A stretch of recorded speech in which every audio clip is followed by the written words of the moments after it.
Well, coming up in September, our next guest will be inducted into the Maine Sports Hall of Fame. Dajuan Eubanks is the president of the Maine Celtics. He was just announced as one of 10 people who will be receiving that honor. He is joining us this morning with more on that, basketball, and working with the C's. Good morning and congratulations. Good morning. Thank you. Thank you. Of course. So can we go back to that phone call, how you found out, when you found out about this honor and your reaction? Well, it actually wasn't a phone call, believe it or not. You know, I was pleasantly surprised. So I know Bill Green, you know, and he's mentioned to me like, hey, you know, we're thinking about this. I was like, great, yeah, I'd be honored to. And so I got the call from him saying, all right, it goes to vote, but I never heard anything back from him. So ironically enough, my birthday fell like April 23rd, and I was down in Boston. One of my daughters worked for the Boston Celtics, so we were there. We were going to go out for lunch, and she was able to orchestrate with my oldest daughter, who Bill got in contact with over Facebook, to let them know that, hey, he's been inducted to the Hall of Fame, and could you guys do a surprise deal? So I was at the office in Boston, and they orchestrated me coming around to my young daughter's desk, and there they were with the entire office just kind of saying, welcome to the Hall of Fame and happy birthday, by the way. You know, so Like the ultimate birthday gift, it right? it was. So it was a pleasant surprise. Wow, what a great story. Now, on the court, in the team office, you've always been a team player. Getting this kind of attention, is it humbling? Do you not like the individual attention? Or do you treat it like as an award or an honor for the whole franchise? It is an honor for the entire franchise, and I think younger me would have been like, oh, this is great, but as you know, as we get older, and I'm not going to assume you're as old as I am, Jeff, but you might be a little bit older than I am, but I think you begin to realize and appreciate the recognition, you know, and that's one of the things that I've been sharing is like sometimes once you advance yourself in your career and in life, you don't take the time to really look back and see what you've accomplished, and I look at this as a great honor to be recognized this way, and not something that I was striving for, but it's nice to be recognized by an organization such as the Maine Sports Hall of Fame. When you were first starting out in your career, did you ever think that like this would happen? No. If you asked me if I was going to be in Maine doing the things I was doing when I first started my career, I was like, nope, I'm not going to be in Maine. But that just goes to show you, you know, I've always tried to be my best at whatever it is that I do, and this is what it amounts to. Yeah, we're going to bring up the team's Instagram account after they posted the honor. Some of the comments, okay, ready for this one. You are a man of the people, and we are so proud to have you in Maine. Here's another one. He's a strong leader and great ambassador for the game. And another comment, so well deserved. How do you feel when you hear me read those comments or you read them, whether it's on Facebook, Instagram, or somebody comes up and says congratulations? It feels good, you know, but the bigger thing is it's our brand, it's our team, and it's this community. And I've always told people, like, I appreciate the support and the honor of being able to lead an organization and an experience in this community that's received well and that's entertaining and brings smiles to people's faces. But, you know, for me also, I hear that a lot as well, too, not just on Facebook or being honored. It's like when people come into our experience and, you know, the ebbs and flows of a winning and losing season, you get those type of comments every year. Even when you fall short, it's like, oh, well deserved, you guys do a great job, that whole deal. And so, but it was an honor to see some of those, I would say, comments spoken about me and my behalf. But again, it's an organization award, and I know part of it is me leading, but I wouldn't be able to do it without my team.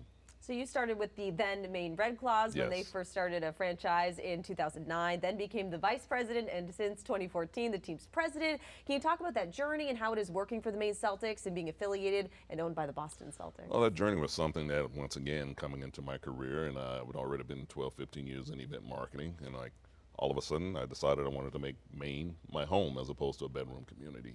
And in doing so, it was a matter of me taking a step back and just finding something that I was passionate about. And sports has always been passionate for me, but I've always had that business sense. And when I joined this organization, it was a way of me really making this place home.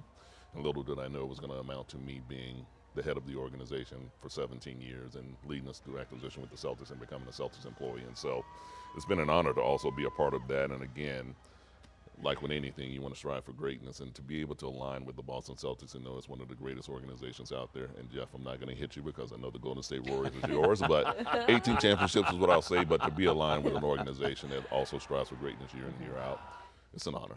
Yeah. Only 5 in my lifetime for the Warriors. Hey, what is it about basketball that you have loved so much throughout your life and decided to make it a career on and off the court? Well, what I do love about basketball, and I speak to kids about this all the time, is that it was an extra vehicle for me to gain access and exposure to things I was never exposed to as a kid. You know, so it opened up a lot of doors for me. But if I didn't have my education, basketball wouldn't be as potent. And so I was just very fortunate to have a solid foundation in education, which also allowed for basketball to come alongside of it and open up tremendous doors, meaning traveling the world with the Globetrotters, working for the NBA, doing what I'm doing today, and having an impact amongst people and being able to tell my story. So you have 3 daughters, 2 played basketball, and now I think, as you just said, one of them works for the Boston Celtics. Yes, yeah. How exciting is that, and how important is it to have the family be part of this too, a passion of yours? Well, so it's a passion of theirs as well too. Yeah. So I didn't force her hand in doing that. It just happened to play out. And the 2 older ones playing basketball, it was a passion of theirs as well. And it's always an honor to see your kids following your footsteps, you know, and me and my ex-wife both played basketball, and so it was an honor to have those 2 go on and pursue it at the collegiate level and have success at it as well too, and to have one working in the industry with me now as well too is an honor as well, although it only took her 3 months to get a ring where it took me 16. Yeah. You know, so yeah. She probably flashes that Every once in a while. Yeah. Hey, Dad, how's Right. this? Yeah. Hey, it's coming up in September. Who's going to go to the ceremony with you, and how special is that whole night going to be for you? Well, depending on timing of everything and everyone's schedules, I'm going to try to have my family, my girlfriend, other members of our organization if they're interested in it. But then, surprisingly enough, some of my colleagues in the community have also mentioned that they'd love to be a part of it as well. And the funny thing is, my girlfriend's daughter plays for Husson softball, and you know, big fan of Husson softball, women's softball. And on their site, they were like, "Get ready, ladies. Coming to Husson, you got to go to the Dajuan Eubanks Hall of Fame induction ceremony." Like, okay. that's a shock as well too. Might be So a big up and down crowd. the corridor, Yeah. yeah. So it'll be interesting, and once again, being one of 10, and obviously there's Kelly Flagg on there as well too. I'm sure there's going to be a strong contingent from Newport, Maine there as well to support her also. But there are other individuals on there as well. I think it's going to be a great event. I think. Star-studded. I event, know. it sounds like. And congratulations. Thank you. Thank Very you very happy much. for you. Yes. Thank Yeah, you. It really couldn't happen to a nicer guy. Thank you. So. Thank All you. right. Well, speaking of